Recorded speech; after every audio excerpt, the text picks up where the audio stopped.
qovulmuş şeytandan Allaha sığınıram. Rəhman və Rəhim olan Allahın adı ilə.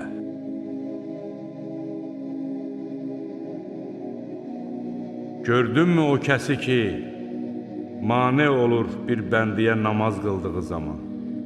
Söylə görək, əgər o bəndə doğru yoldadırsa, yaxud Allahdan qorxmağı əmr edirsə, onda necə olsun? Söylə görək, əgər o kafir haqqı yalan sayıb üz döndəribsə, onda necə olsun? Məyər o bilmir ki, Allah görür?